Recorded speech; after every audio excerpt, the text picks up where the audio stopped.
get. Where's the controller? It's over there. Oh yeah. It's time to get your groove on! Oh, hang on. God's sake, well done. It's time to get your groove on for the Enemy Amigos play! Titanic? Not Sonic Mania! Let me just share the thing. Hold your horses, because it's time! Get ready! Ren, why would you turn Lift up your britches! Why would you turn up the main light when it's 100 degrees today? Did you know that turning the light on will not make it that much warmer? Did you know that? Really? Yes. And your... Do you want to know how I know that? How do you know that? Because that light bulb is like 6 watts and emits heat probably considerably less than the sun outside. So I wouldn't worry about the room warming up too much, considering how warm it is already. Well, this is the last Sonic Mania stream we're doing now. We're moving on to you going back to Bloodborne after this. Which you are dead excited about going back to Bloodborne. Very much. Yeah, very much. Oh yeah, I'm very much... Well, my aim with this one is we're going to get the last 2 non-console debates done. Yeah. And then after that, we've got only 7 more categories to decide. Yeah. And it's really the second chance... Well, to be fair, one of them is kind of a second chance for one game that didn't make it through in one of our categories that we really loved. Yeah. Which, obviously, because we're doing best puzzle game, means we're going to possibly bring Portal 2 into the mix. But, I mean, that being said, I've got a counter-argument for why Portal 2 probably isn't the right choice. Well, I'll explain when we do it. Because you like Professor Layton. I really do like the first Professor Layton, I should say. Yeah. I've not really been a big fan of the direction the series has gone. Really? Since then. I mean, I suppose it's different, you know, if we're evaluating a game series against an individual game. Yeah, as soon as you back up. I am here. Hey, there I am. There you go. I'm back to jumping on stuff and taking names and flying tails. Eating tails and taking names. Hey, you're flying again. Taking tails and eating names. You're an idiot. Hello, Reese. Hey, Reese, you get ready for the debate of best of a Square Enix game and best puzzle game. I came here to kick ass and drink milk. And I'm all out of milk. Someone's been watching the IT crowd recently. I'm coming. I'm coming. I think I'm off screen. But that's okay. I'm back. Get your gamer hats on, guys. It's gamer time. And today we're gaming on Sonic Game. I'm very, very sorry about Sonic this. Gamia. Hang on, Ren, can you take over for a second? Wait, why? Because I really need to use the loo as it turns out. Yes, I don't think I've ever controlled this bit before, so I'm gonna get blue spheres. Okay, oh shit. Oh god, this is hard. Oh god, no, fuck, I fucked it. No, Jesus! Okay, it doesn't help that I'm not using the D-pad. Oh shit. Okay, I think I've got the hang of this. This is where I get perfect and... Oh god, I have to press the button. Oh god, oh Jesus. This is so much harder than it looks! Ah, fuck! I'm not very good at this. I need Calvin to supervise me. Oh god. He's been bad. Oh, he's pretty good that way. Oh shit. Yeah, progress is going to be much slower in this game while I'm in control of Sonic. Oh. And probably I'm going to die a lot more as well. There you go. When is the next Digimon game debate? I don't know. I don't think we're actually doing a Digimon game debate. I'm so sorry, Reese. I would love to, but I don't think it's going to happen. And I think that's just because Cal hates fun and is secretly really evil. Ah, fuck. God damn it. Yeah, I know, right? I never thought I'd see the day where I would be allowed to play in a co-op game. I'll take control. Fuck! God, I suck at this. Carl, I got a game over. This is entirely Carl's fault, by the way, because I was the one. Because he left me to play here. Also, I've never been good at Sonic games, by the way, so this is just me being terrible. and I am in no way responsible for my own actions here. Oh, what the fuck? Oh, I see. Get out of here. That was definitely an Elisa's. What is my trailer on Bojo? Bojo? What? Oh, Boris Johnson. Give me a minute, I will formulate my opinion. Spill my political guts. I think it's pretty much unanimous that most people just dislike that cunt. So I wouldn't say I'm unique, and I wouldn't say I'm very unique in absolutely detesting the person. Yeah, I don't know. I'm not surprised, is what I am. I'm really not surprised that that's happened. I do think it's a bit of a case. It's a bit of the Donald Trump situation, because, like, you know, I mean, if he can do it, then surely Boris Johnson can do it. And what the fuck, I wasn't even controlling that one. So I'm very unsurprised. What the hell is happening here?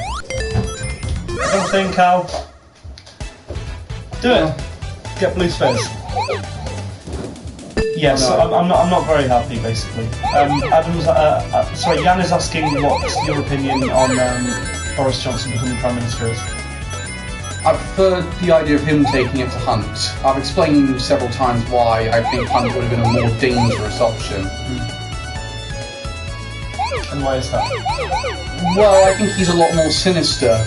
Right. As in, I think he'll get through things a lot more quietly. Like, take for example, like, he wants to bring back fox hunting and reduce women's reproductive rights to an absurd degree. I don't get why we all have I don't get why a bunch of right-wing men have an obsession with women's vaginas and what they can do. Yeah. Because they don't have them and they need them. They need to do this. Maybe they just relate to them. Yeah, probably.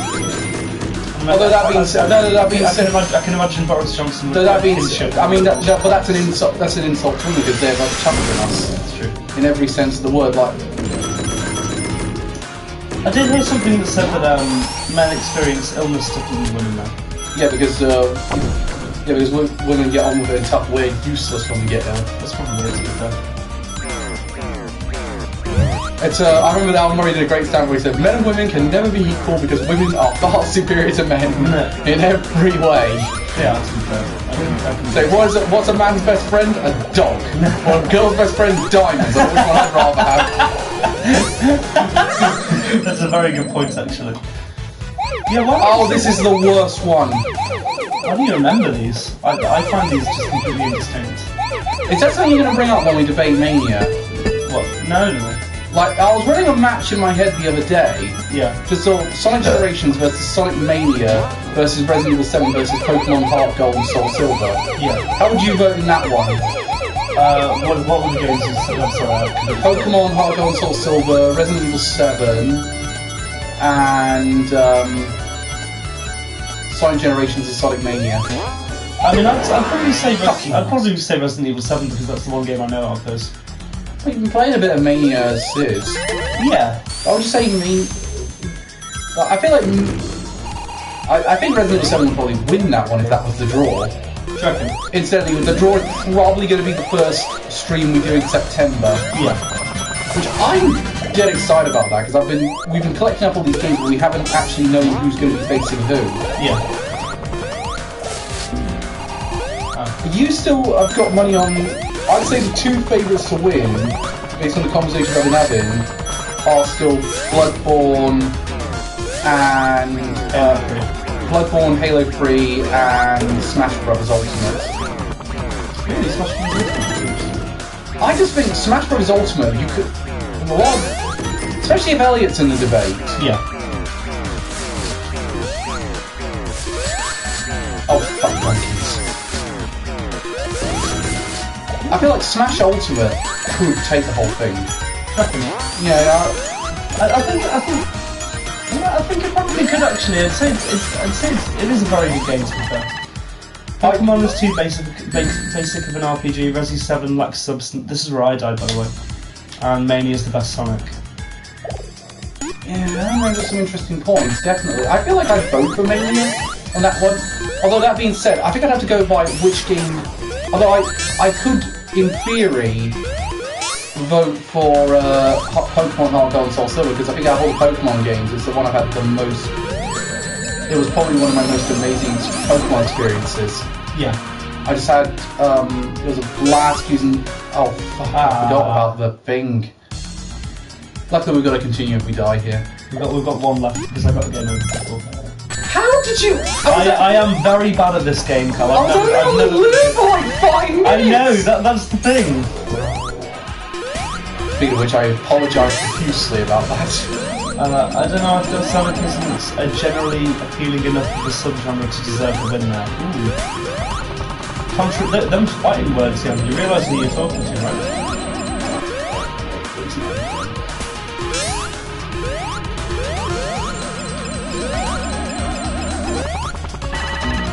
I need you to take over again. Careful, spikes. What, do you need to go again? I think I've eaten something very bad today. Oh my god. I'm going to try and be as professional as possible and keep going. Okay. Was it the rat thing? I'm not sure, I think it might have been the thing at Subway.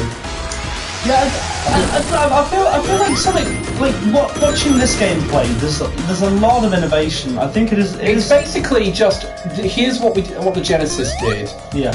Let's see if we take it one step further. Yeah. And that's what I love about.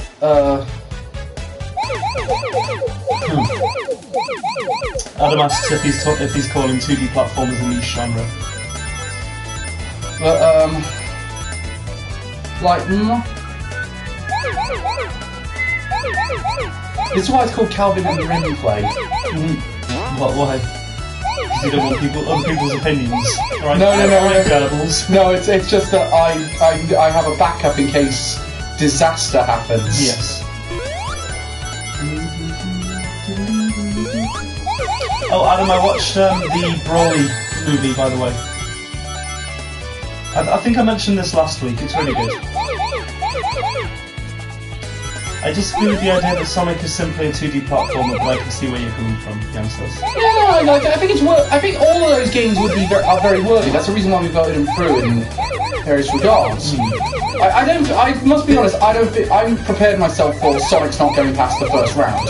Neither of the Sonic games are coming past the first round because I think they're going to lose on whatever table we're at. So I've mentally prepared myself for that. What makes you say that?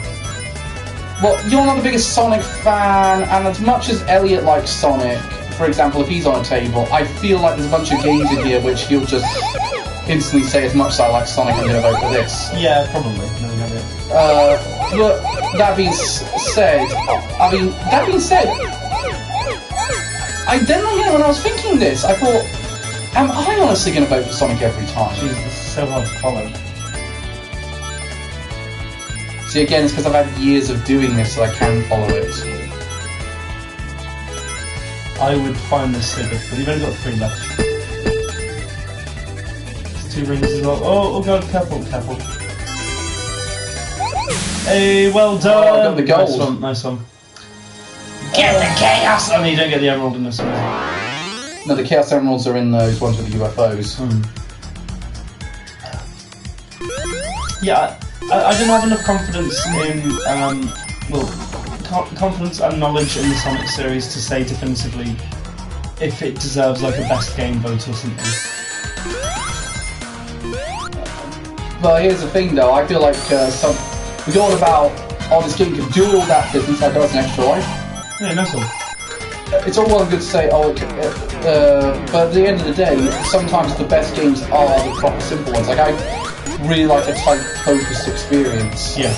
You know what I mean? That's one of the reasons why I really like Crash Bandicoot. It's not like a really tight, mouse-fitting experience. Shut up. I knew as I was saying it, we were going to find some way. He loves the tight experience, does Cal. I can understand that, Cal, but I can't give it to you. Shut up. I myself do not have a tight experience. Here's the thing, though. Tight experience Requiem. Like, that being said, like, one of the things I point out with Resident Evil 7 is, once you get to a certain point of that game, it's not quite as frightening anymore. Yeah.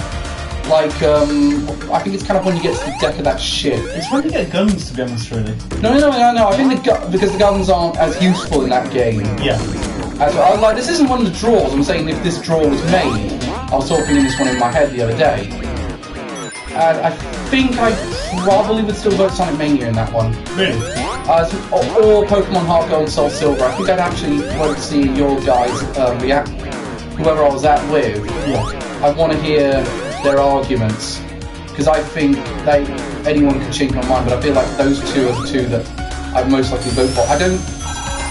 I always get a bit annoyed when people, no offense Adam, but it is a bit annoying when I hear, Pokemon's a really simple RPG, because it implies that simple means bad.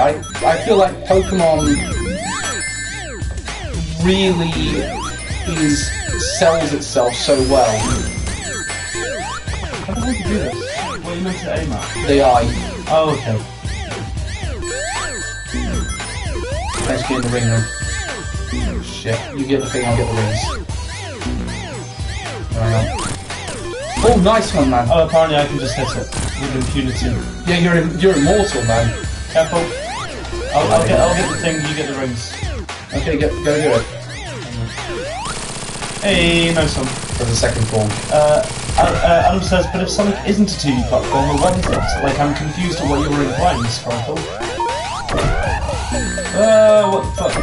Yeah, I'm confusing Adam, what's new? Honestly, playing Commander with Yan and Adam is one of the best experiences you'll have, because those guys are ruthless. They're good at Commander as well. Yeah. Oh, the gravity mechanics play this bit. Oh, I see. So the gravity's forcing us down so we're not going to hit it. And then the gravity stops when it gets up to that height. Wait for it. Oh, land on the floor, you bastard. Nice Get over here. Oh, nice, you got the killing blow. Cool. With the speed and flow of how Sonic handles, I'd argue that it's a slightly different beast. Yeah, it's not the same thing as Mario, it's not the same thing as Crash Bandicoot. I know Crash Bandicoot's a 3D platform, but that's kind of like going from point A to point B. Like, the platforms, like there's... do you know one of the ones I think could be a real contender and come out and be a bit of a wild card? Banjo-Kazooie. Do you reckon? I think it could be. That'd be interesting. I feel like at times Sonic is like, you know, if we're going for like speed runs and stuff like that, it's kind of like a rhythm game almost. Like, if you're memorising everything, you're coping with everything that's happening on the screen. It's a lot to do with reactions. I think the big difference. I think the big difference is in a rhythm game you're going to do the same thing every time you're learning the rhythm. With Sonic, it's not necessarily doing that. You are memorising, but you also got to remember you're learning. This is just confusing. It's basically we go through several dimensional areas and then we got to get through 4 of them to get to the boss. Oh, okay. This is the final boss though, so that's a plus. Final boss? We're heading to the final... Well, the final boss because we didn't get all the Chaos Emeralds. There's an extra boss. Oh, yeah. There's an extra boss if you get all the Chaos Emeralds.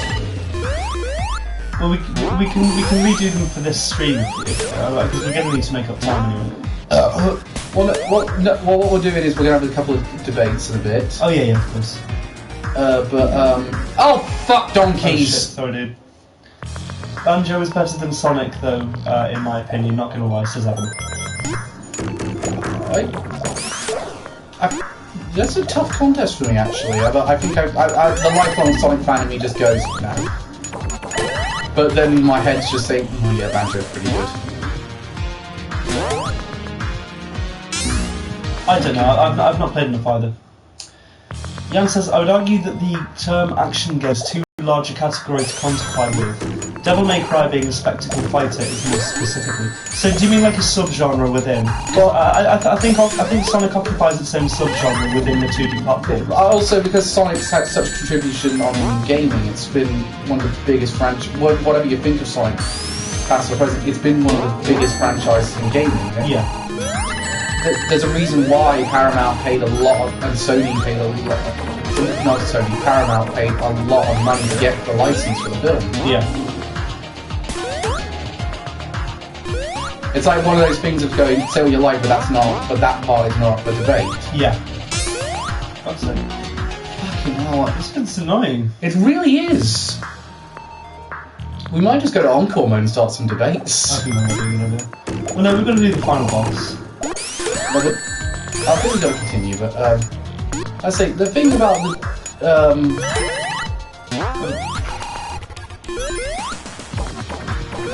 Team Fortress 2 finally got in after 4 attempts. Yeah, I was surprised at that. No, so I was surprised it took so long. I mean, oh no! Fucking music. We got one. Everybody gets one. Tell them, Peter. Apparently everybody gets one.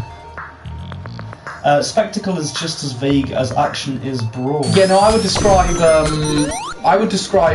May Cry instead of a spectacle fire. I'd say it was a hack and slash game. Yeah, that's what I see it as. I mean, because that's basically what God of War is, and like Dante's Inferno and stuff like that. That's how I see it. Oh god, Dante's Inferno, that's a clusterfuck. I quite like that game. You didn't see how EA planned on marketing it. How? They created fake Christian protesters. Really? To create fake controversy for the game. Did it work?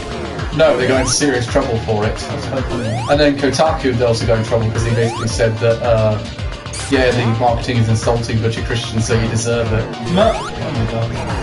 And they're real games journalists. Hashtag gaming problems. Hashtag stole that joke from Fiery Joker. What? We're real games journalists. Oh. No, we're going down a different one. That one was really annoying.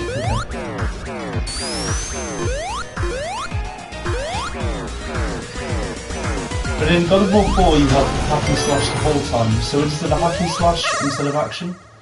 No, God of War 4 I think is we put that one through, we thought it was the best. Yeah, I think that's the best one. Like when we actually did it, we just said, this isn't actually really going to be a debate, this is just doing the formality. We talk about the fact we really like God of War 1 through 3, but at the end of the day, like every definition of how you judge a great game, it was your game of the year last year, I think. Yeah, it was so good. It wasn't mine. I think it was second place in my list. I gave game of the year last year to no, oh god, where am I? No. Unlucky. See what I mean? It can get you a bit off. But I gave it to Spider-Man. Oh, that's right. Yeah. I really loved Insomniac Spider-Man. I've not had that much fun playing as Spider-Man since like Spider-Man 2 and Tony Hawk Pro Skater 2.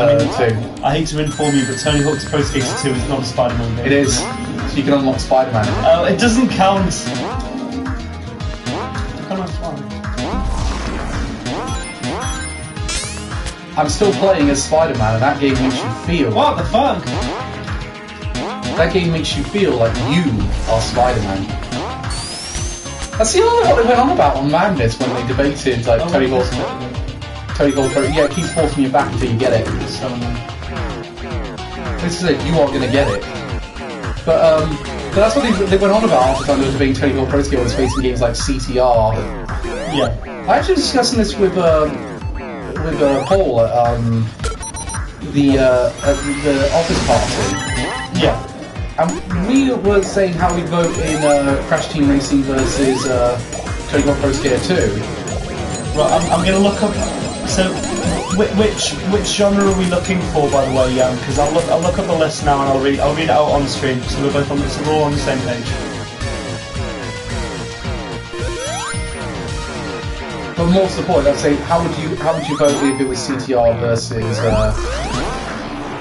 Crash versus Tony Hawk Pro Skater 2? Oh, I don't know. That's really hard. Yeah, they are really. That's a really difficult one. Like, both of those games scream fun. Yeah, I know. I think Tony Hawk, because the because the multiplayer is better. Realistically, I mean, the races and things are good fun, but beyond the races, once you've done all of those levels, there's not much. Whereas, like, at least there's different game modes you can do with Tony Hawk's Pro Skater. So, but that says you're doing Tony Hawk Pro Skater 2 rather than Crash Team Racing. Yeah, for that matchup, I would probably say Tony Hawk. It's weird. I'm very. I don't know. I mean, they're both just so fun. That's the issue. It's hard to choose. It's really hard to choose. If I go by, yeah, that's the thing. I don't think the fun factor is going to be my decision maker in that one. Right.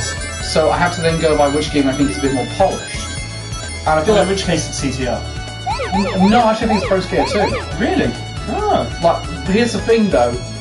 Oh, it's more like CTR had more place to go with innovation, but they just never did. That's why CTR is really good. Yeah. Whereas Pro Skater 2, it's so good they practically had nowhere to go as far as innovation. Yeah. But at the same time, I feel like which game I'd go back and play tomorrow full through, I'd pick CTR. Yeah. Like CTR's such a great kart racer. I think it's up there with great kart races like all the Mario Karts. Yeah. Adam votes for Tony Hawk 2. Jan says combat may be buttery smooth, but I'd have to say that isn't the biggest factor for keeping my attention. Yeah, I'm with you, Jan. Although the spectacle and the combat system for a game can be great, it's not the primary thing that keeps you interested. I mean, Sekiro has an amazing combat system, but it's still not as good a game as most of the Soulsborne franchises. Yeah, like I played that. I've had a go at that game now. I had a go at it while you were away one time. Yeah. I thought I'll give this a go. I thought I was having way more fun playing Dark Souls and Bloodborne. Bloodborne especially. Bloodborne. Do you know what it is with Bloodborne? I'm no good at it. I'll freely admit that. Yeah. But it's the game I want to keep going at because I want to get good at it. Yeah.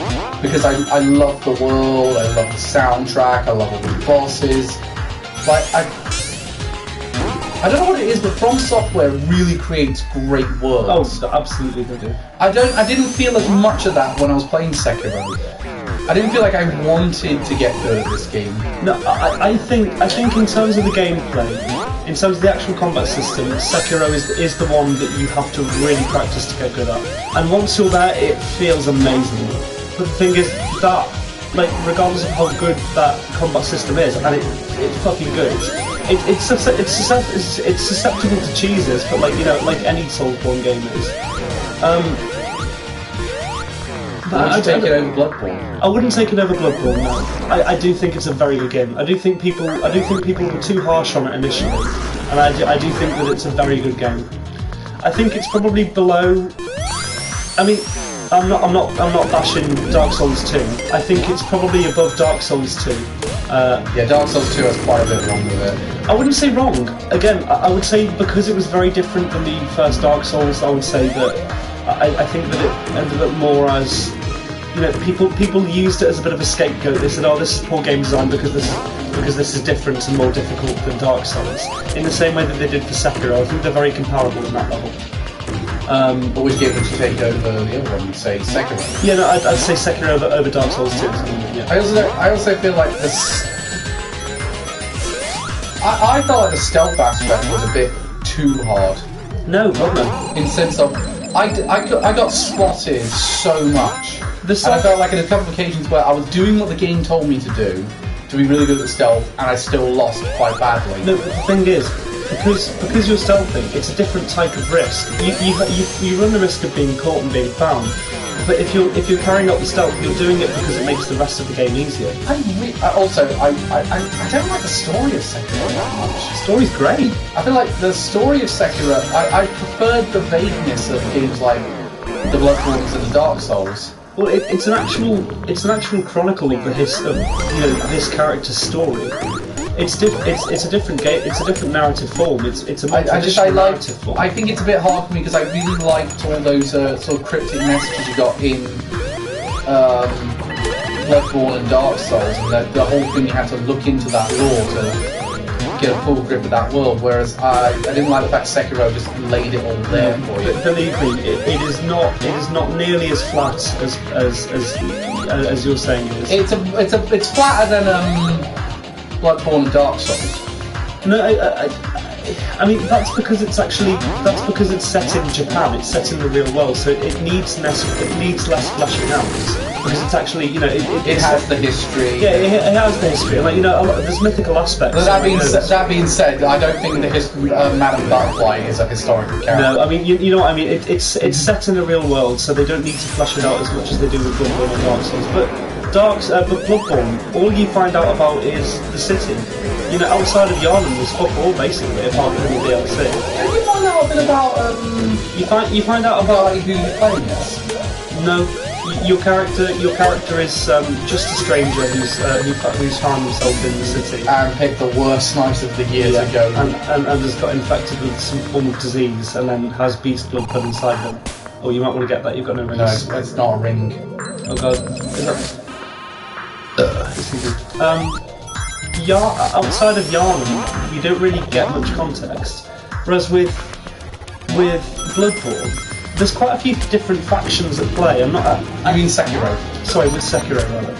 Yeah, like the Interior Ministry, which you can. A lot of this you have to do some reading into it. Oh yeah, but lap it up. But Calvin passed it. I'm getting to the final boss. Oh shit! Oh mate, amazing. I think the final boss if you don't get all the... Yeah, that's what I remember, Jan. Titanic Monarch. Yeah, that's the name of the level. Okay. He's gonna make these things electric in a minute. Okay. The little... Yeah. Go for it, man. Go for it. Oh, see. Done. This is why I like you having you for these. You're a bullet sponge when it comes to the bosses. Oh. But I shouldn't have tried to do anything then. Oh god. Shit! Oh god, he's got me. Oh no! Wait, are we meant to go in there? Yeah, we now fight the bosses. We now get rematches against bosses that we face. Oh, okay, I understand. This is us beating all the hard... I think it's us beating all the hard-boiled heavies we haven't beaten yet. Okay. Little bits about where outside world showing up like Polygas. Now go. Yeah, there's the Witches of, the area around the Witches of Henwick, Castle Canehurst and stuff. The Fumarians and the thing. Well done, Ren, you got one. Cool. And the just get caught. Yeah.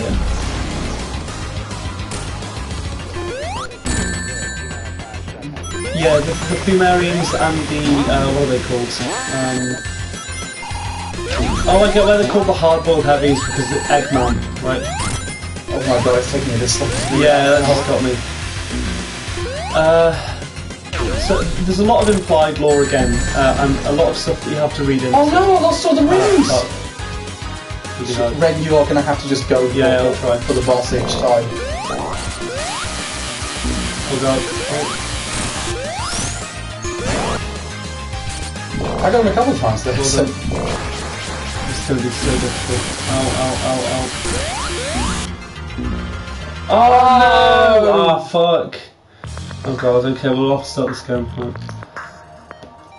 And we get no ring, we gotta get 3 rings. Oh god. Yeah, Sekiro, I don't know, I think people underestimate just how much, like, world building and depth has gone into that game. I mean, it's not going to be my game over 2019 at this point. My game of 2019 at this point, I'd say, is either, I'd say it's either Kingdom Hearts 3. Yeah. Or Devil May Cry 5, really good. Yeah. Oh, so I haven't played that.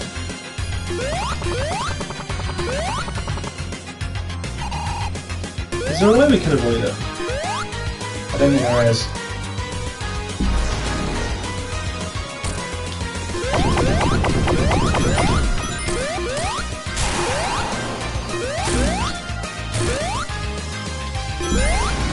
I got some more rings. Nice.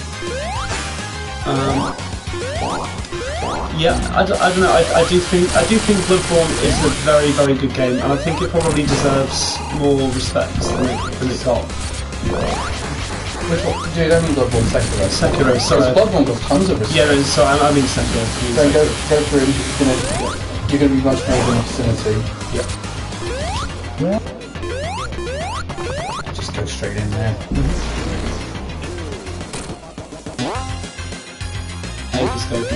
Yeah, this is really hard to avoid. Oh, you meant to hit him? Wait for it. Now. Oh, I see. No, not now. Where am I? Sorry, I wanted to get back to the No, ring. it's fine.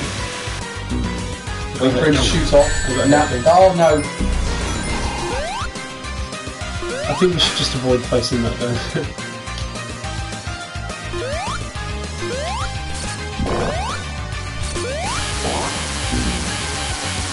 Go for a run.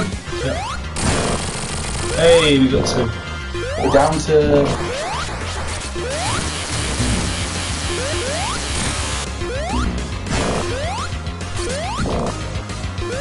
Come on, back piece of shit. I think we got this. Oh, what the fuck? What on earth? Are we playing Cuphead now? Right. Oh god. Oh shit. Oh, I see. Oh, that's annoying. Oh, that was annoying.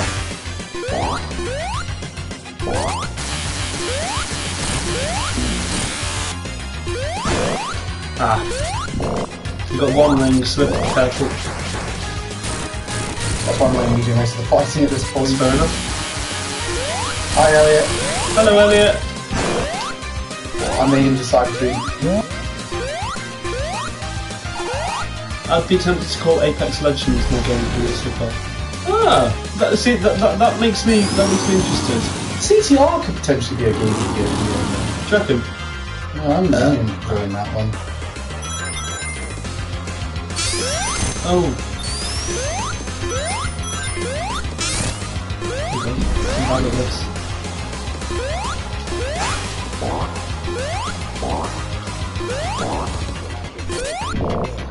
Yeah, I know, I Stop making me just warn everybody. Oh no, let me go, let me go, let me go, let me go! There's no way I can drop you after. It's annoying. Shit. Yes! Yes! Is that it? Yep, we're done. No way! Holy shit. Now we'll do encore mode while we're Yeah. debating, but...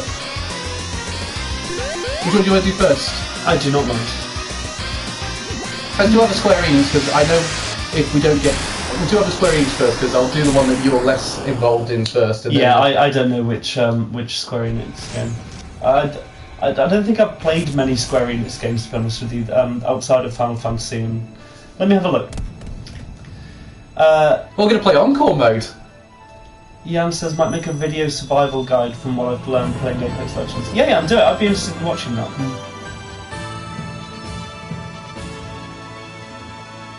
Yeah, so we're debating... We're going to do best other Square Enix. I'll explain what they're involved in a minute. Get the mute button for me so that... Oh, I'm on the controller by you. It should be. Oh, why is it so hot today? Well, no, it's disgusting, isn't it? It should be by you. Am I sat on it? Yes, I am. Yes, you are. Have we unlocked Knuckles and Knuckles mode? Not yet, no, I don't think we have. I'll look in the menu, but... Yes. So this is all Square Enix games that aren't mainline Final Fantasy and... I'm going to have a look at Square Enix games just so I know which ones I've played, because I don't think there's many I've played outside of the Final Fantasy games. Outside of Final Fantasy, I haven't played any... Well, including Final Fantasy spin-offs. Oh, okay. Wait, Final Fantasy 14 came out in 2010? The re-release of it. Oh, right, okay. On the 3DS. Right, okay. Right, so this is best other Square Enix, and the room is myself and Ren. Hello! And we're also involved in some chats room. So this is all Square games that are not main series Final Fantasy. Yeah. Or... Are we including Dragon Quest in these? Yes, yeah. Dragon Quest is Enix. So no Kingdom Hearts allowed. Okay. Elliot's already suggested Final Fantasy Type 0 and Vagrant Story, which are both excellent. One I'll suggest that I think is really good, but it's never been re-released very well. The World Ends With You. Never heard of it. It was a DS game. It was The both are very good. Like Final Fantasy Type 0 is very good. Vagrant Story's very good. Do you know the one that I'm immediately? But World Ends With You, it kind of tried to be this urban RPG. It was like your pins were your gear, and going by if you bought from the equivalent of Primark, you got the different abilities for that. And it used the 2 screens very well. Legend of Dragoon, very good. Never heard of that. It was a film that really got it was a PS1 game that really underrated because it came out around the same time as Final Fantasy VIII. Yeah, that's another one that Adam suggested a really good one from the GameCube, Crystal Chronicles. Crystal Chronicles, amazing multiplayer experience. Yeah. Crystal Chronicles was this idea of 4 people, you got 4 people together with your GameCube. Yeah.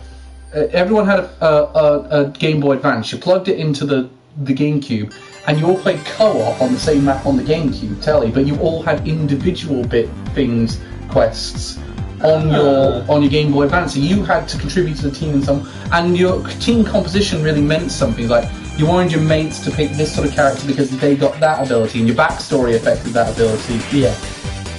It's coming back out for the Switch. Yeah.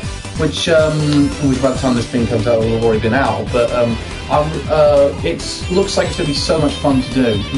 But I really look forward to, because that was one of the problems with Crystal Chronicles. It was you had to all have your friends, all had to have link cables to go to the GameCube, and you all had to have everyone round at your house, and they all had to have a Game Boy Advance. It's like, oh god, what's happening there? Yeah. It was a case of, I've got it, but it was I never played the multiplayer with that game. I never once played the multiplayer. I never had enough mates around who had Game Boy Advances and the link cable and to have them all round. So they made Chrono Trigger. They made Chrono Trigger, which is another. So I'm just. Oh yeah, Adam has pointed out a good point. Legend of Dragoon, I don't think it is Square actually. I'm going through the Wikipedia. It might be Enix though, because we are counting Enix games. So the Dragon Quest games are all up, and the Dragon Quest games are all brilliant. So there's a lot of games on this list. I'm obviously not going to go through all of them, but I have played probably one of them, and I've played Final Fantasy Dissidia. Wait, hang on, they made Arkham Asylum. Oh no, they contributed to Arkham Asylum. That's not. We're not counting it. No. We've already got Arkham City in there anyway, so it's hardly going to be. Look, at the end of the day, I think one game I really like, Secret of Mana. Apparently they contributed to Modern Warfare 2. I'm going to have a look at I'm looking at Square Enix really has been the company that has shaped a lot of the Adam's really going Chrono Trigger as well, heavy. Like Chrono Trigger is very well done. It's like I've got a SNES Mini. Yeah. And I wish it had come with Chrono Trigger. They've made quite a few Full Metal Alchemist games, and actually I'm just going to pause it a second. Contribute to the chat. Games as well. Give me a second. Sorry, can you keep talking to the chat? Wait, where are you going? Are you going to the toilet? Yeah. So, update, Cal's got food poisoning, it would seem. Squeenix published COD in Japan for a couple of days. Oh, okay. I think it's going to publish a lot again. Okay, right, so it's kind of released under the label of them, is that right? Because I've seen... well, I'm struggling to understand... Wait, Deus Ex Machina, wasn't that Valve? Wait, sorry, Deus Ex. What? Yeah, I thought that was Valve. I might be wrong though.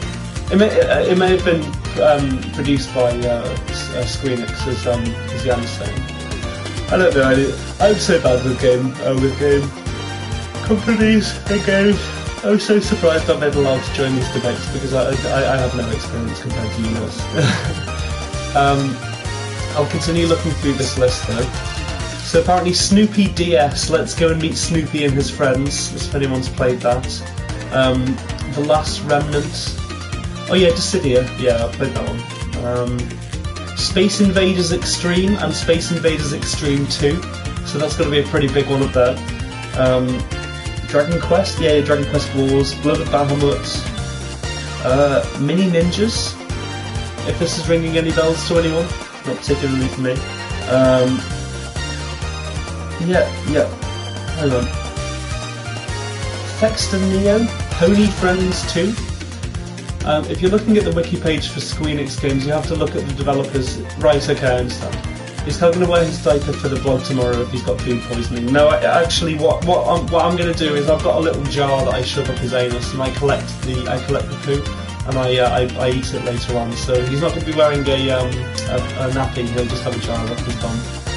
But don't worry, it's like a plastic jar, so it's not going to like rupture and kill him accidentally, like Mr. Hands, like that guy.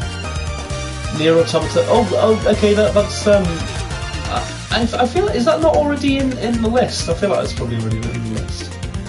Did they make Just Cause 2? What the fuck? Right, how do I? Oh yeah, they did. Damn. Okay. The Tales of Bearsworth Manor. Kane and Lynch 2 Dog Day? No. Oh no, again, it's not made, it's not developed by them. Lord of Arcana. They've made quite a few James Bond games. Yeah, I'll literally, like, I'll tell you what, I'm gonna attach myself in the style of human centipede to Cal's anus, so that whenever he moves, I will have a lovely, delicious, hearty meal. Shut up. Yeah, Square makes a lot of random stuff. That's what I've got from reading that list, Adam. But the thing is that we've got so many good games from Square Enix. I mean, just going back to actually debug mode. Yeah, I'll explain a bit. But with all that in place, yeah. Here's a thought process I've had. Yes. Square. We're talking about all these things. When the SNES Mini came out, one of the things they offered was the ability to play the ability to play Secret of Mana, and Secret of Mana really holds up today. Yeah. Like Secret of Mana is beyond really good game. The only complaint I really have with Secret of Mana is the fact you had to unlock the co-op. Wait, hang on, they made Hitman. Yeah, I think they revitalized like a bunch of. Like they're responsible for they're responsible for the reboot of Tomb Raider. I think let's talk about Final Fantasy spin-offs because we are going to include them in this thing. Yeah. And one that comes to mind almost immediately is the two that come to mind immediately are Final Fantasy Tactics and Crisis Core. Okay. Both were excellent games. I have not played either. I've heard of Tactics. Tactics is apparently the world ends when you get a Switch port with extra content in 2018 at Calvin Atkinson. Dirge of Cerberus, no, that game barely fucking works. Oh, but I stand I think we need. I like. Is this me? Yeah. I like the fact that you get that character with Crisis Core. It's so well done. Like I didn't think I needed a prequel. Oh yeah, I think it is just one player's bit. I feel like when it comes to Crisis Core though, that I didn't think I needed a prequel to Final Fantasy VII, and it suddenly became with a very good reason for why I wanted a prequel to Final Fantasy VII. Yeah. And I really like that game. I feel like Tactics. Keep going back to Final Fantasy Tactics so much, and I don't know why. And Tactics is so well thought out of the game. It's got a great story. Introduced the world to Ivalice, which would eventually become the mainstay of Final Fantasy XII. Yeah. Which character is this, by the way? Mighty. Well, where's your team if he's mighty? But here's the thing. Here's the thing I have to wonder though. When it comes to the Final Fantasy, when it comes to the Final Fantasy spin-offs, like you really haven't played much Final Fantasy. You barely played the spin-offs. Yep. I've played a bit of Final Fantasy, just mainly not spin-offs. Yeah.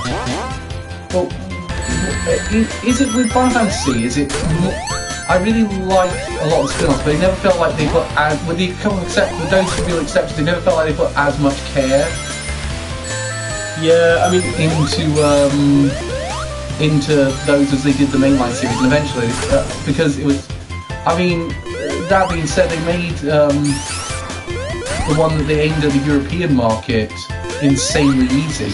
Which one was that? Oh, I can't remember. It's like Final Fantasy It was basically one of the making sense. It was the first time it came to Europe. Oh right. And so that's the first Final Fantasy that comes to Europe, and it sucks so much. Really? It was kind of a case of they normally, like, Japan had a bit of a bounce to this one. Like Mario 2 never came to the West for ages because it was considered too hard for Western gamers. Really? Yeah, they did that. This was a practice that was done all the time, and Final Fantasy was very guilty of this. Final Fantasy 5 took years to come to the West because of that. Yeah. But I mean, that being said, I'm not sure I want a Final Fantasy spin-off in the finals, to be honest, because I feel like we've got 3 Final Fantasies already. Why don't we just go for Dragon Quest? Because that like some form of Dragon Quest game, because they're the ones that I hear made Enix. repeated praise for. But I mean, that being said, Enix really kind of Enix really managed to make something out of this. I mean, Akira Toriyama did a brave job with Dragon Quest. That's why there's movies out, and we got his characters are coming to going to be in Smash Brothers. Oh, that's right. Yes, it's a new character. And what are the new DLCs? Yeah, I mean, I wasn't the biggest fan of Dragon Quest. I wasn't initially sure who it was, and then I just heard the music, and I knew instantly. Yeah, it's Dragon Quest, and I like Dragon Quest, but I'm not the biggest fan of it. If I had to pick one, I'd probably be Dragon Quest 9. Yeah. Like, I think that maybe I'll change my mind and be a really big Dragon Quest fan when the new one comes out on Switch.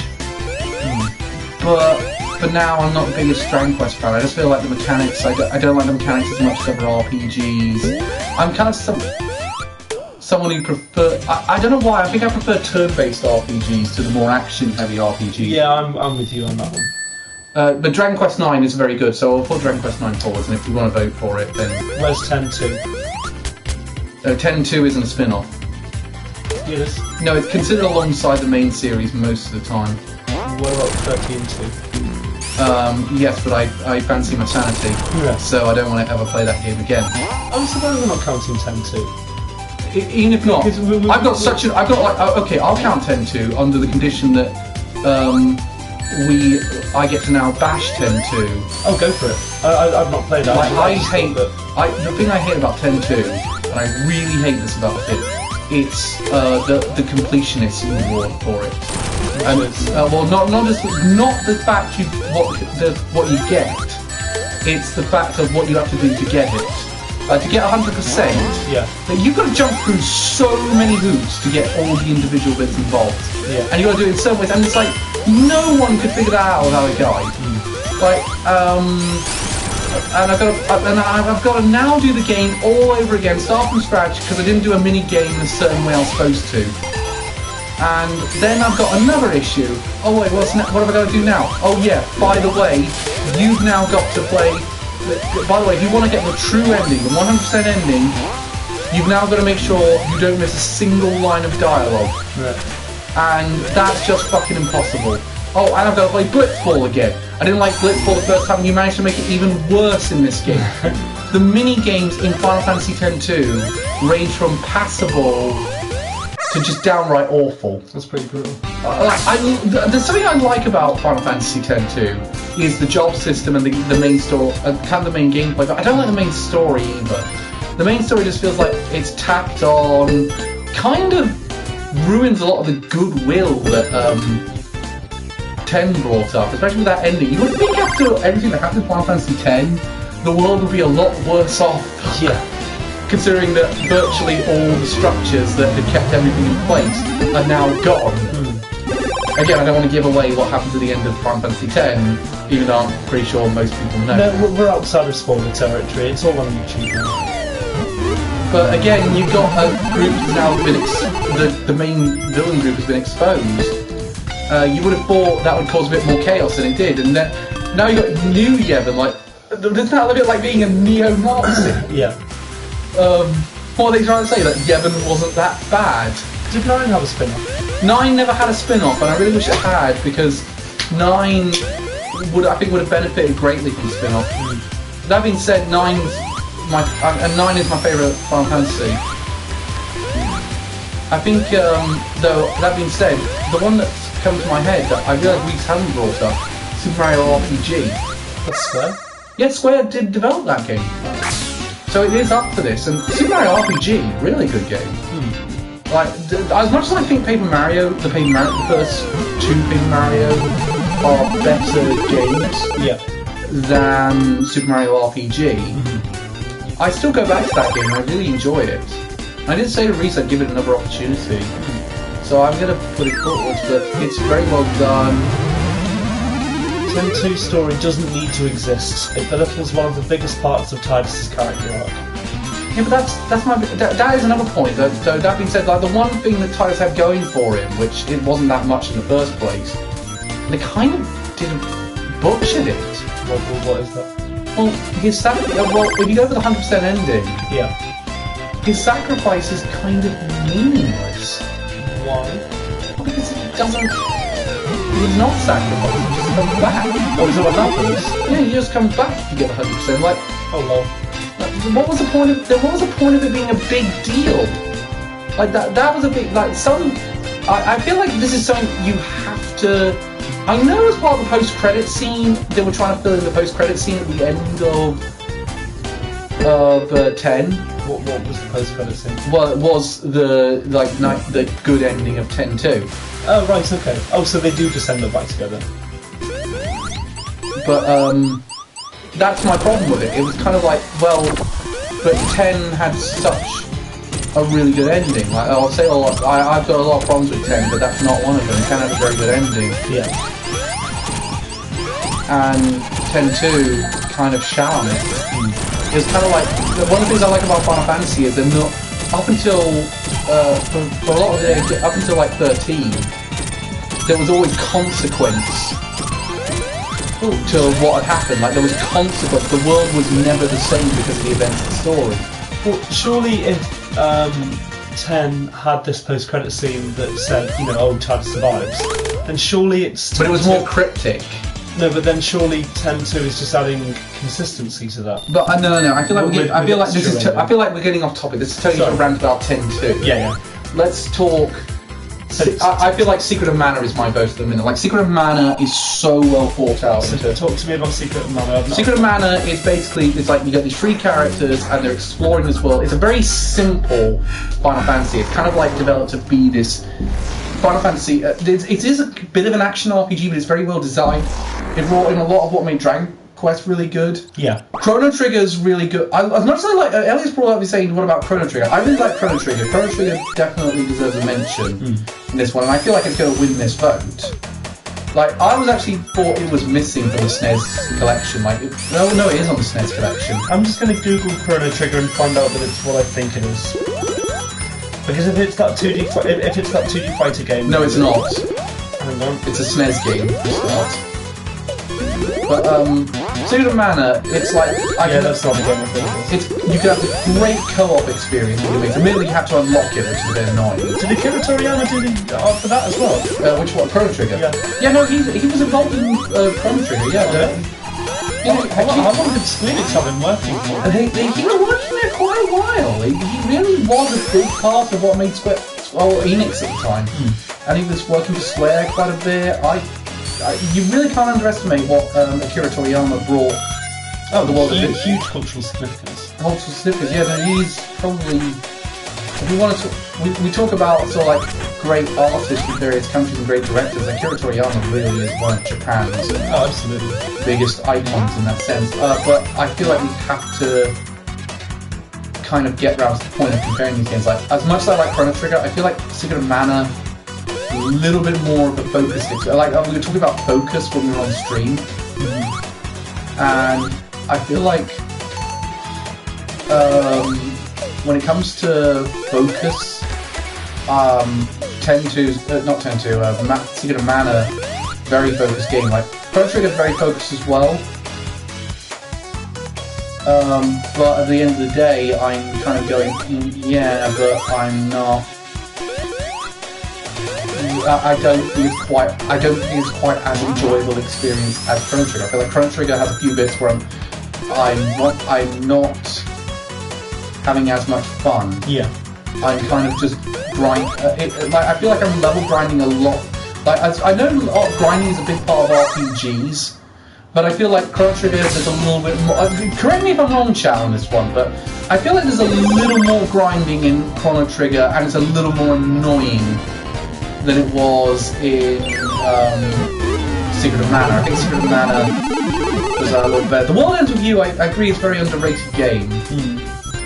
But it's also, it worked so well with the DS that anytime the Nintendo's tried to re-release it, it's never worked well. Well, it didn't work so well on the iOS, and it really didn't work well on the Switch, which is a shame because I really wanted the idea of having the World Ends With You again. But somehow the DS ports worked quite well, like the Phoenix Wright trilogy. I don't remember this game, The World Ends With You. It was a very much a DS title. Like it was a very early DS. It was trying to be a system, a game that would justify the double screen effect. Yeah. No. Oh yes, no. Elliot's completely right. You really need the co-op in Secret of Mana. Elliot's pointed out that the AI for your teammates isn't very good. Yeah. In Secret of Mana. I think the AI in general is not that great in Secret of Mana actually. Like the enemies, they're either really easy or really hard. But I feel like if I got absorbed in these worlds, Secret of Mana's kind of winning out for me. Like, I think Chrono Trigger's not as interesting a world. I don't feel like Final Fantasy Crisis Core Tactics is as interesting. I think Crisis Core has the benefit of the fact it's the world of Final Fantasy VII. Talk to me a bit about Tactics. Tactics was this idea of, it's like a chess game. It's like you position your monk, you position your thief, you position all these things. You've got to give them the right order and by the right enemy at the right time to react with this. So as a result, you're building up your team for that. And there's this story about these friends who knew each other from combat, and one of them betrays the other, and he has to figure out why this has happened. It's kind of a political drama as well. Oh, right. It's kind of like Final Fantasy. They were doing this way before.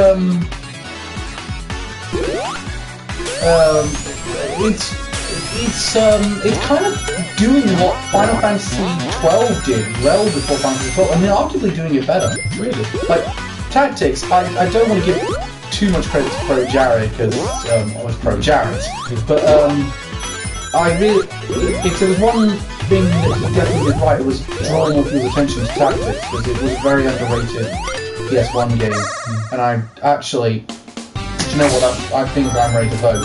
Oh really? Yeah, honestly, I think I've just gone back over it, and yeah, because I didn't realise I was going to change your vote by asking that question. But no, you have. My vote's Final Fantasy Tactics. Wow. I love Final Fantasy Tactics, and I've gone back that so many times. I've bought it up I bought every version. Here's another thing about Final Fantasy. Here's another thing that's drawn me to it. Yeah. Final Fantasy Tactics. It had several spin-offs like Final Fantasy Tactics, the Final Fantasy Tactics Advance, and all that business.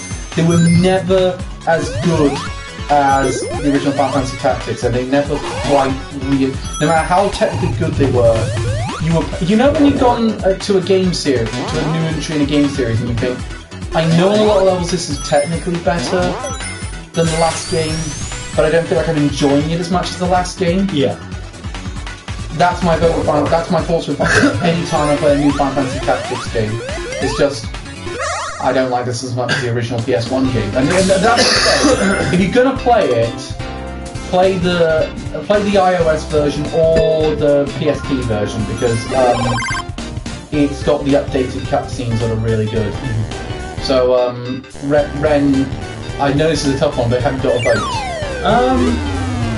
The Secret of Mana sounded quite interesting, but it sounds to me as if, sorry, Chrono Trigger sounds quite interesting to me, but it sounds as if it's beaten out by Secret of Mana. Which is weird because the chat's suggesting they prefer Chrono Trigger, I think. But like the way you described Final Fantasy Tactics actually makes it sound like it was quite interesting.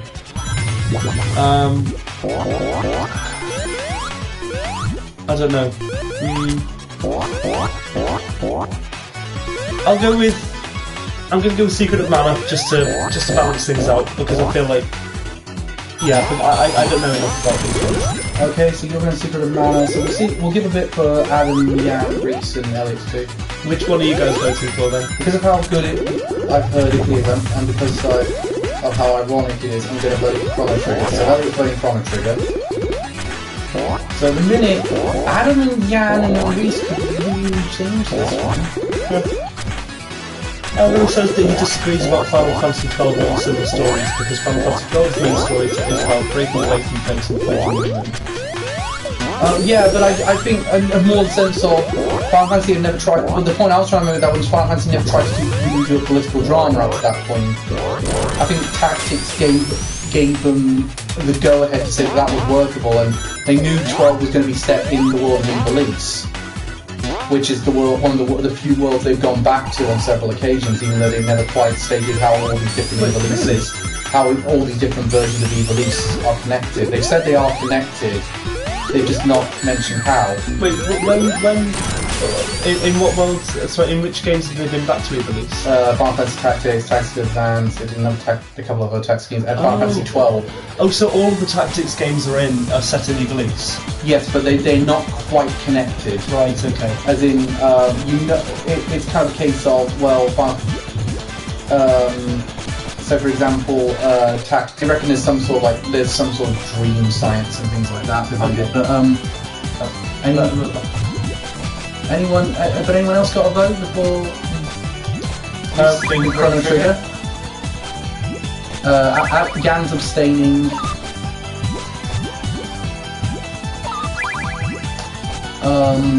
And so we're waiting for Adam and Elliot. So, Elliot's voted for Chrono Trigger. Oh, Elliot voted. No, that was Reese. No, Elliot's voted for Chrono Trigger. Oh, right, okay. So Adam, you got the deciding vote. So if Adam votes for Final Fantasy Tactics, Ivalice is big and has many separate kingdoms. Okay. Yeah, that's kind of that's the excuse that Square keeps putting up for when they connect. So you can get on iOS.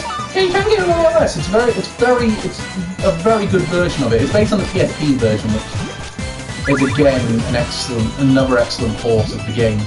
And Adam's gone Chrono Trigger, so Chrono Trigger wins. But I really like Chrono Trigger. I'm glad to be having an excuse to play it again now.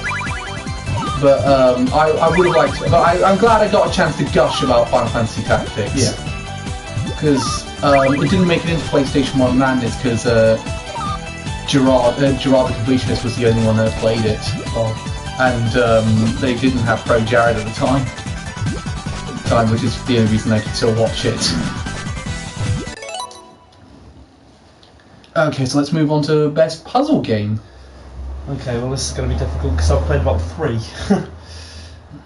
Quick question before we start this debate. Has anybody played the game Braid on Steam? Yes, I have. On Steam? Not on Steam. I played the PS version. PSP. Wait, there was a PSP version? You know, that's the one that's like the puzzle by platforming. Yeah, and you're reversing time and stuff. Yes, no, Braid's really. Yeah. I'm going to explain in a minute, but right. So this is Best Puzzle Game. Okay, Best Puzzle Game. So in the room is Ren. Hello, I'm and here. Myself, and we got several people on chat. So here's the thing about puzzle games. I really think this is a battle. I'm not a big fan of puzzle games for the most part. Like I've always because I'm usually quite bad at puzzles. Yes. So we noticed when you played Resident Evil 2 that you were bad at puzzles and third-person shooters. No. I'm going to explain when we get round to when we talk about Resident Evil again. Sure. What my problem with puzzles in Resident Evil are, but there's 3 puzzle games I really genuinely like. Yeah, why don't we actually put Resident Evil 2 as best puzzle game? No, we are not. Everyone in favour, Resident Evil 2 best puzzle game, type an F in chat for Carl's bad third-person shooter skills. We are not having Resident Evil. Give me those Fs. No, we are actually going to properly debate this. Okay. So the 3 that come to mind immediately are Portal 2, Portal 2, Preslaton in the Curious Village, Yep. Well, and also, Braid. I mean, Portal 1 also. No, but then you got to put Portal 1 and Portal 2. We already established when we did Best Valve Yeah, game that's true. that we thought Portal 2 was a better game because we kind of said that thing about Valve that every time. What about those brain training games that they came out with for the DS? Oh God, no! I don't want to play that. I never wanted. I hated those. How about... They were marketed on bullshit science. They always tell you that this will actually ward off dementia. There's no evidence whatsoever. So I played a good game on the Game Boy Advance called Sheep. I don't know if you've heard of that one. But again, while I'm going to put that against, I've got a portable puzzle game. Am I going to play Professor Layton and the Curious Village, or am I going to play Sheep? Sheep is surprisingly good. So Sheep is you play. Sell me Sheep. So you play as one of two types of dogs, and they're obviously just two different sheep herding breeds. And it has a relatively vague storyline, but each dog has its own type of bark basically, and you have to try to herd up all of the sheep and put them in their own pens and things. It's actually it requires a lot of thought, and I couldn't do it as a kid. I remember it being quite fun. Please don't vote for me. No, if any of my other viewers here have played Sheep, then please consider giving Sheep its due. Emma, who's coming to the chat, suggested Puyo Puyo Tetris. What is Puyo Puyo Tetris? Did you know I've actually never played Puyo Puyo Tetris? Yes, I think it's that Tetris puzzle game that Mean Bean Machine was based off of. Which again, I play a lot of Dr. Robotnik's Mean Bean Machine, but back in the day. But here's the thing that actually that brings me. She kind of brings me to an interesting point actually. I'll get to why. Which is in comparison with games like Braid and Portal 2 with when compared to Professor Layton, you've got Braid and Portal 2.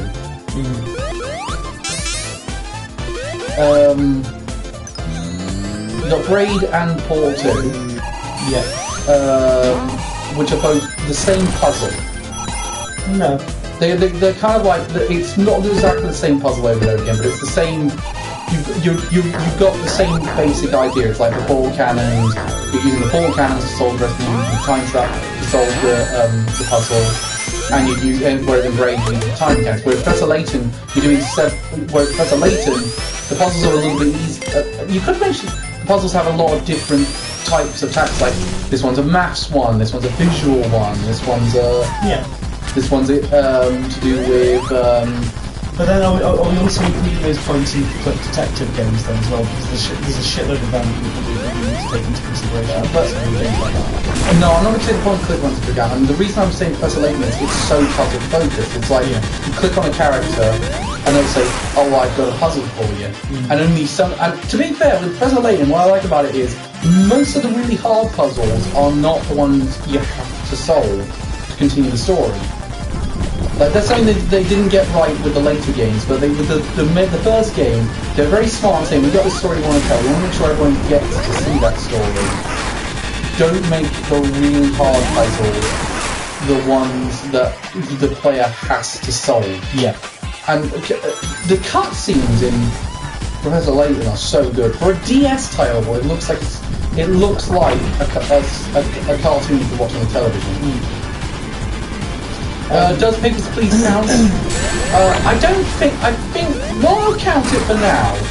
I'll count Papers, Please for now. Papers, Please, very interesting game, because it does actually make you think about what you're going to do. Papers, Please is that one. Did you ever play that one, Ren? No, I've never played it. Papers, Please is that one you play this sort of corrupt Eastern European passport control guy. Oh, no, I've heard of it. And you basically have to decide who you're going to let into the country. Like, do you let this guy in the hopes that he's gonna not? Do you let this shady guy in and take the risk on it because you want to feed your family, or do you decide to play it straight and say, "No, I'm going to feed him," and then your family starves? Oh, right.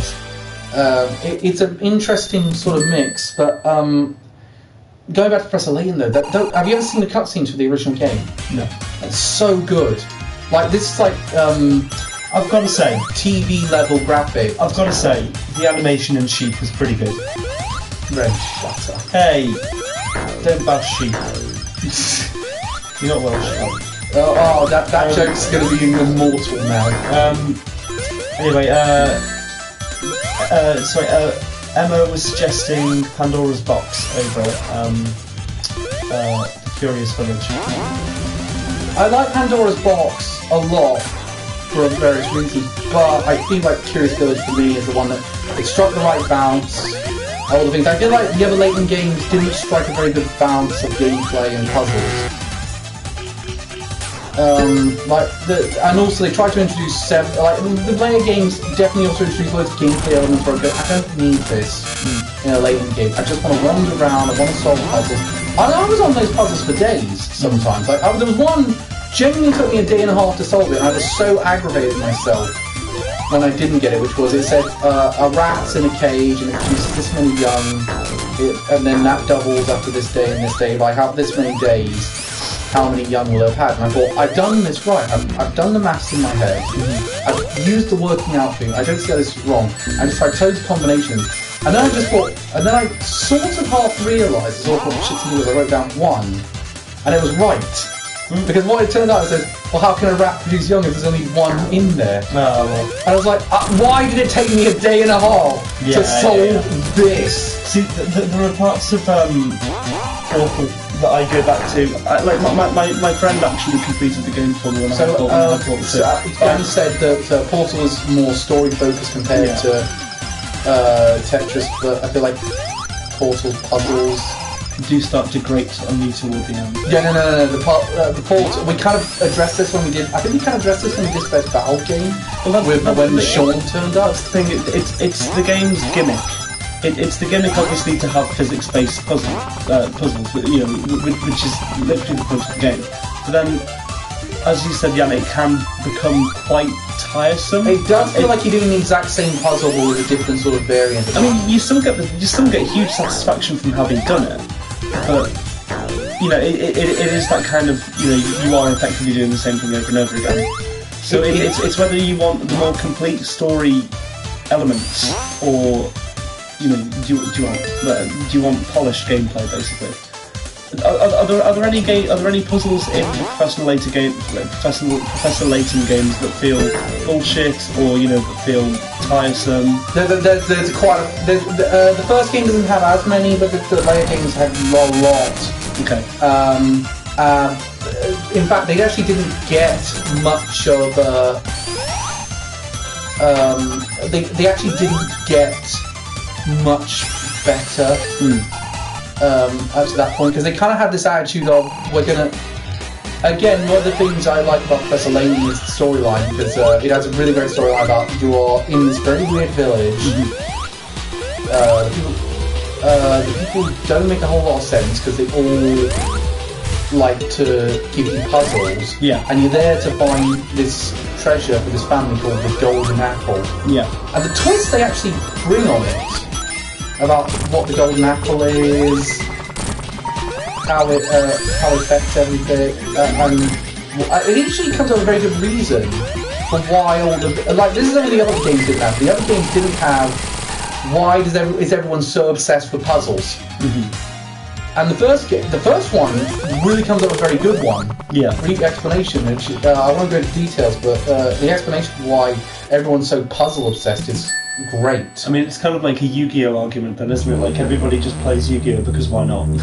No, then it is kind of, that is the later games. The first one actually does come up with very, the first one, even before you go, says, well, the village is obsessed with puzzles. And it tells you that the storyline worked, because when it came time to make a Professor Layton movie, what they managed to make a good movie that balanced the elements of the game with the elements of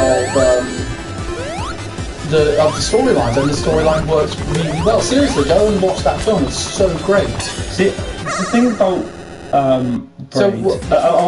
what's Adam said there? Layton had that puzzle where you needed to draw a star in the mess of triangles. Oh yes, no. Okay, fine. I'll give you that one. Professor Layton had that puzzle. That was really bullshit. So going back to what we were saying about Portal's gimmicks and what the game aims to do. Braid gives you the gimmick.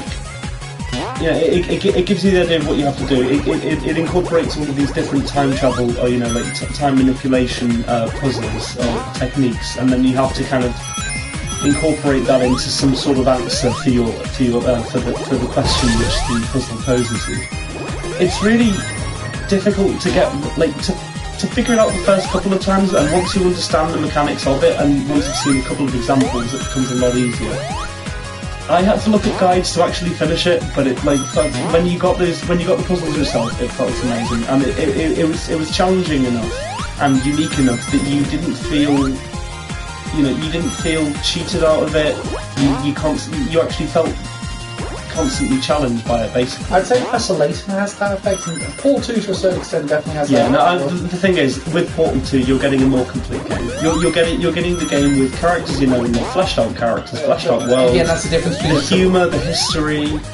It's the difference between a AAA company developing a game as opposed to an indie company that's not had any other games under its belt. Yeah, trying to get there. And when I talk about Braid, did you get the twist ending of Braid? No, I didn't complete it. I'll tell you though, the Braid has a bit of a twist ending, and so does Professor Layton. And in my opinion, Professor Layton, as good as the ending is, and is a much better, more conclusive ending than Braid had. Braid, I don't see how anyone was going to figure that out because the writing is so cryptic in that game. Yeah.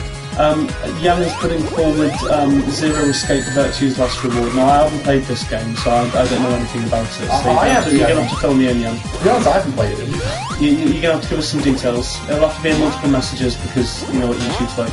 But here's the thing, though. We're going to say... here we go, hang on. So... yeah, each room having two solutions, one that would let you escape the room and the other giving you extra backstory and content. Oh, it's okay, so it actually encourages replayability there as well. I think the best puzzle games often do that. Yeah. Here's the thing, though. Yeah, that's another thing. Portal 2 and Professor Layton don't really have great replayability. Like, Professor Layton gives you a few extra puzzles to do at the end, but it never Portal has replayability in that you have a single player campaign and a multiplayer campaign. Yeah, there's Easter eggs. There's all sorts of great little inclusions that you can go and find on your own, but they're not like Braid's not exactly replayable either. No, Braid's a one-time thing. Like you play that game and then you're done with it. Yeah. Which I think is a shame because I know a lot of indie games that have a lot more of a. Should we talk about the soundtrack? Because I love Braid's soundtrack. That's one of the games soundtracks that I will listen to on a regular basis. But, I've listened to. Braid has such a good soundtrack. I'll give you that. Brilliant. If I'm talking soundtracks as well, Professor Layton has a great one as well. I don't really remember much of Portal's soundtrack except for the singing. Turrets, we're talking Portal 2. So the singing turrets at the end of Portal 2. Yeah, and then there's the GLaDOS song at the end, which is not quite as good as Still Alive. Yeah. But I like GLaDOS' song, but Still Alive is always going to be in my head. And I'm glad they did a different song that didn't just repeat Still Alive. Yeah. Because Still Alive was made for the end of Portal 1. It wasn't made for the end of Portal 2. Yeah. Oh shit! Did it send you back to the beginning? Yeah. Oh fuck. But when it comes to but when I'm talking about Portal 2. Yeah, we've never had a Portal 3. We've never had a Valve 3. No Valve games ever gets number 3. No. It's like Left 4 Dead 2, Portal 2, Team Fortress 2. Portal's physics puzzle nature leads it to speedrunning, Adam suggests. So it does have replayability in that way. Yeah, in that sense, I don't think you could speedrun Braid or Professor Layton. You could definitely speedrun Braid. No, I don't think Professor Layton, you're not speedrunning that. Jan says that game, Zero Escape, also had a totally optional story that I would argue added to the experience. For those who just wanted to play puzzles can ignore it. Emma says, I love Portal's soundtrack. Professor Layton can be alright OST-wise, with only a few good tracks over all the games. Puyo Tetris is mine. the thing about it is, and I'm going to say this right now, the thing about Portal 2 is, as much as I liked that game, and I really liked that game a lot, and it was really hard to say most about it, I thought it was, and I think it's a sure for certain to win this. The thing about it is, I'm thinking back to the times I've spent in these games. Yeah. And Professor Layton, I felt encouraged to do it all day. Yeah. I felt encouraged to really do it all day and try and improve myself as a result. I didn't get that same thing with the other two games. I didn't feel as encouraged for Portal 2 to keep playing. In fact, when I was getting stuck at the puzzles, it really felt more frustrating in these other two games.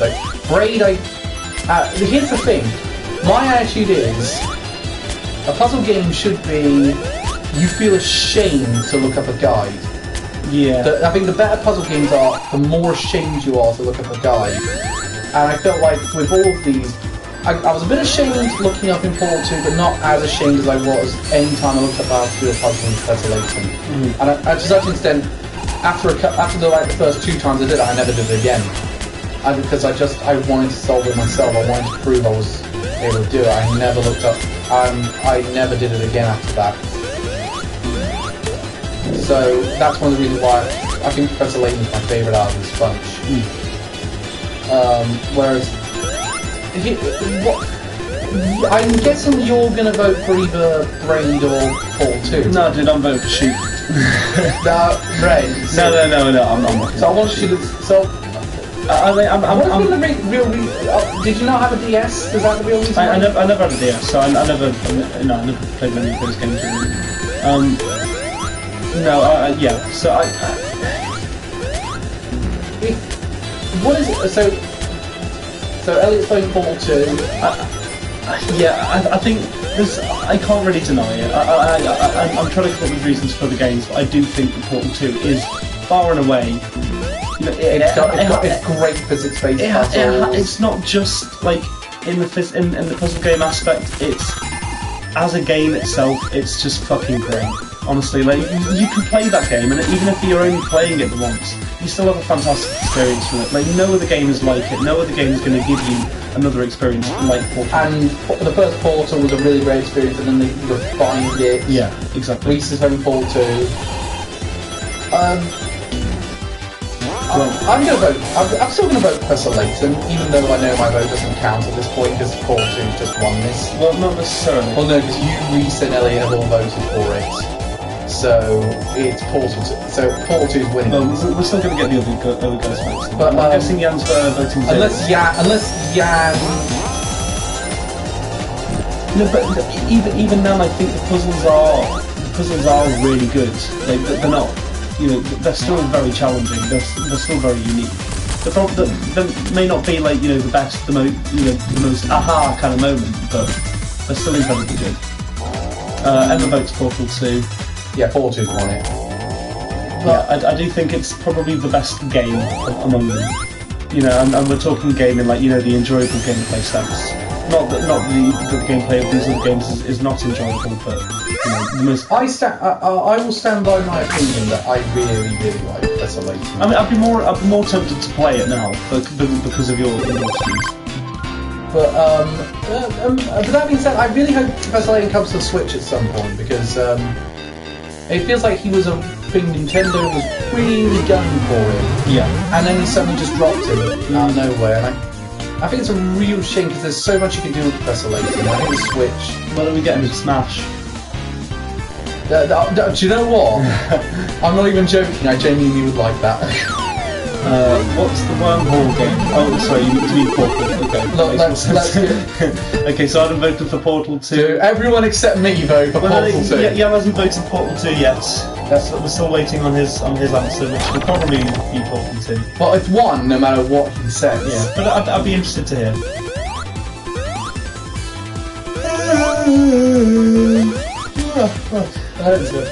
But not much point voting at this point.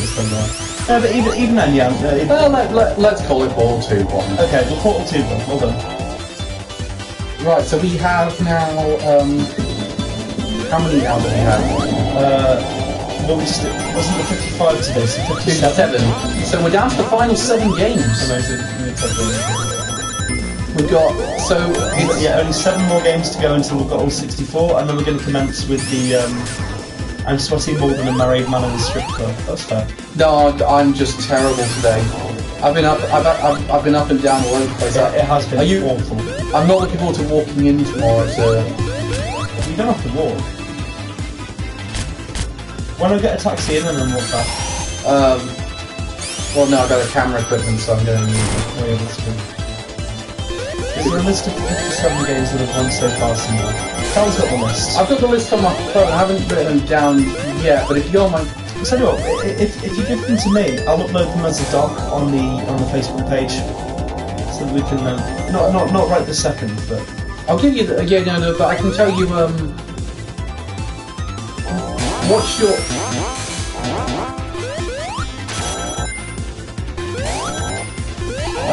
like what's your out of all of them, I feel like today might. Out of all of them, I think the one... It's interesting because the 3 that we went on about with Best Valve game were all now in the final. Yeah. I mean, to be honest, I think Valve just has an excellent collection of games. And Half-Life 2. Yeah, Half-Life 2 is really good. Yeah, and keep this to what it's supposed to be. It's really not dated well. It may not be dated well, but... Like, yeah, you got a physics engine. Well, what do you do? I'll tell you one of the games made the list I really like. Yeah. I was really happy that what's it called? The one I would really like to make the list now. Yeah. There's a couple I really like. We're going to do best PS1 game at some point. And the 2 that aren't in there, it's going to be either Metal Gear. I'm going to tell you right now, it'll probably be either Metal Gear Solid or Final Fantasy VII. Really? I think that's going to be a very hard choice for me because I love both of those games. I do not know enough about either of them. I still haven't got around to playing 7, unfortunately. Which I'm a bit bitter about. I've just rebought it for my Switch. Yeah. Are you excited for the new release? I'm a little bit excited actually, to be honest. Especially considering that before Final Fantasy 15 came out, I was kind of like, no, don't make Remake 7. You're not on a great roll as it is. I don't really want you remaking 7. Yeah. But now that now that I'm actually seeing it, but now that Adam 15's come out and it's really good, I'm thinking, yeah, actually, I don't even mind them remaking 7 now. Go ahead. Like, best PS2 game, I'm not sure how we're going to do it. The 2 that are in the top of my head at the minute are Final Fantasy X and Shadow of the Colossus. Yeah, I think Final Fantasy X probably. I haven't played Shadow of the Colossus. I've seen gameplay. I would be happy with either. I would be very happy with either. Depends on what I played, basically.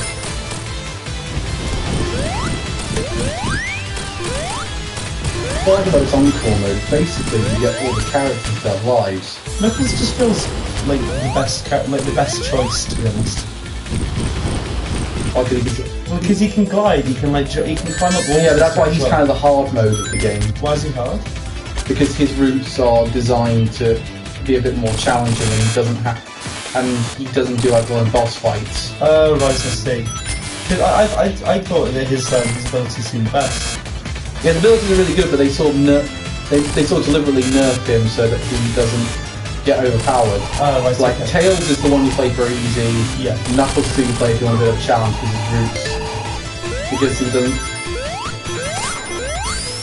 Oh yeah, Jack and Daxter on the PS2 was great. I liked it. Yeah, Time Splitters, to be fair. Oh Jesus, there's so many good games. Wait, do you actually have? Oh yeah, I'd love to borrow that.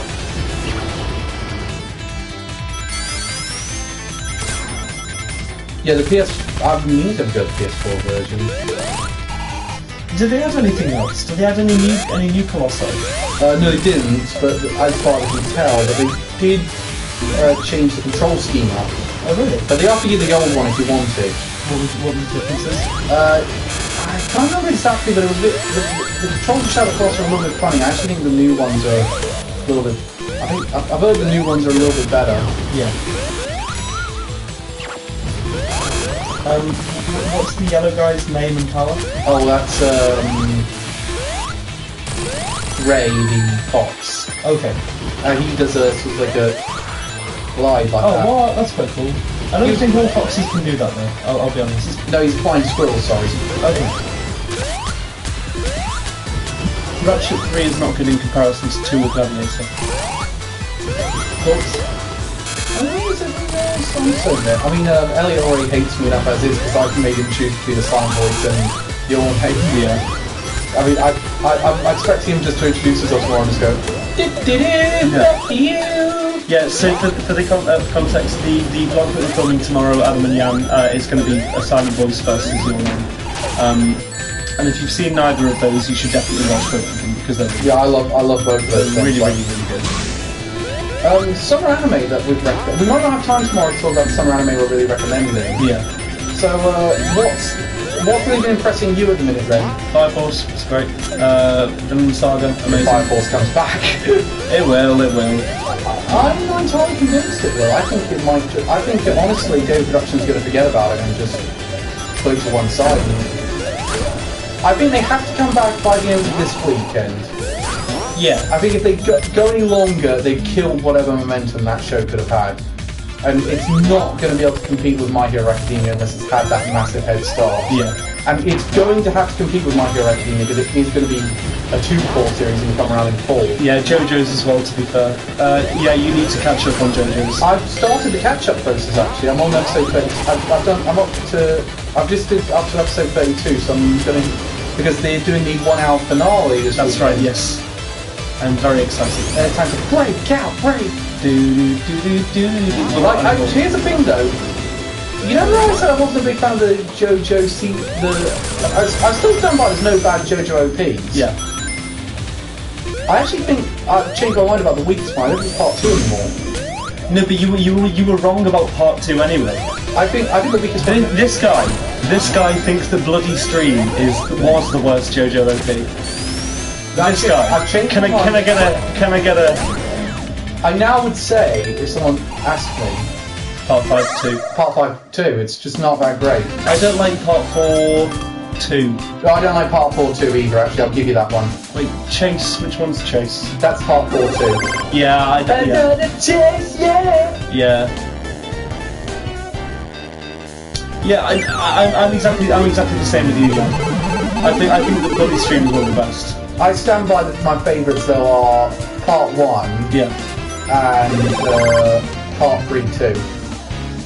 I haven't ranked them, but like I don't know. They're all just so good. That's the thing. That being said, the one I really like is Great Days. That's another one I really like. Which one's Great Days? Break out! Oh yes, yeah. No. Shining justice starting to burn. What's the other? There's a. But also, part 4-1 is great as well. Crazy, Noisy, Bizarre Town. Yeah. I think I literally ranked them at one point because Bri asked me to, and I might have to do that at some point. Cause I actually wouldn't mind making a list. I'll tell you what, we are going to talk about tomorrow though, the Annie Trendings Awards. Yeah, boy. We're talking about the nominees that have come out in the spring. And I've actually had a bit of a look ahead and see. We're set for a good one, I think, in January, February. Should we finish this level and then we'll call it? Yeah. Pinball games can go on for a while. Yeah. I need to go after this as well. Yeah. But here's the...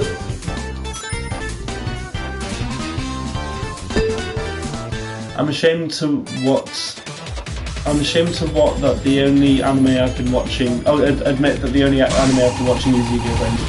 That's alright, Elliot, because we all got things we're doing it right now. Yeah. And also, Elliot's really good at sort of like catching up later down the...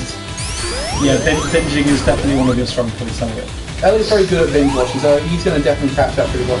I will tell you, the ones that really impressed me, Fire Force specifically, that's one. I think that's my favourite thing at the minute. But the one that's catching up and could overtake it, and probably technically the better show is Dr. Stone.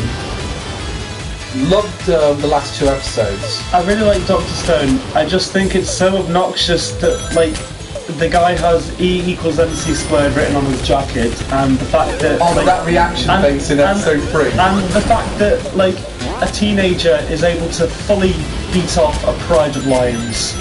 I know it's anime, and I know I shouldn't be asked about this kind of thing, but for fuck's sake, come on. Anyway. No, I stand by my thoughts. Just reaction face in episode 3. Yes, yeah. That is the priceless. No, I don't think Dr. Stone's as good as Fire Force. Here's another one that I'm really liking. Astro Lost in Space. Oh yeah. Really like that one. That one, I think that one's going to be a bit of a sleeper hit this season. And the other one I really like.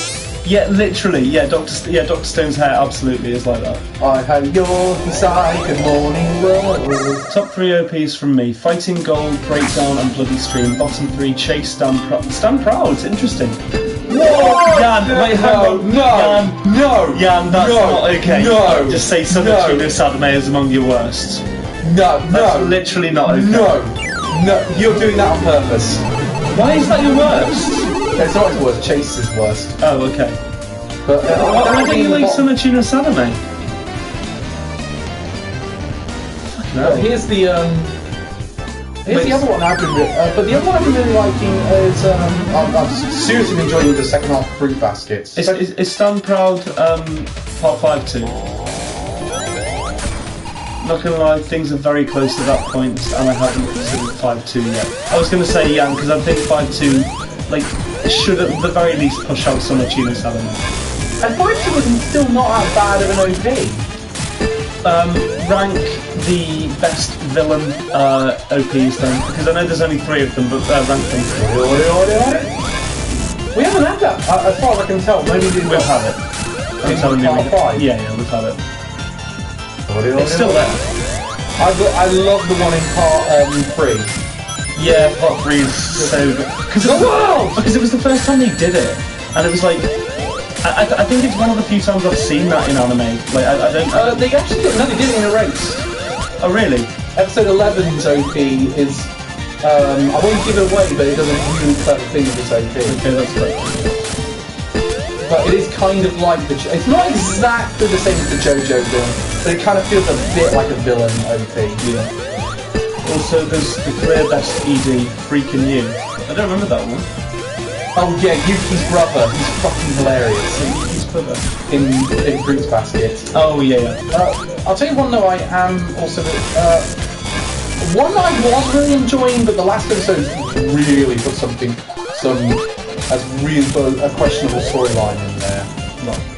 Is Oh Maidens in Your Savage Season. Oh yeah.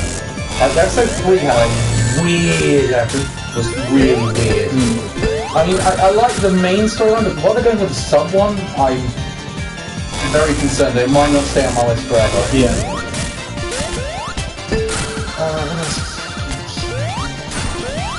Really great. There's not loads of it feels like the quality's gone up, but the quantity hasn't. Yeah. Nice. Yeah. Okay, we'll call it now. Gintama is still king. Is still king of OPs, really though. Really.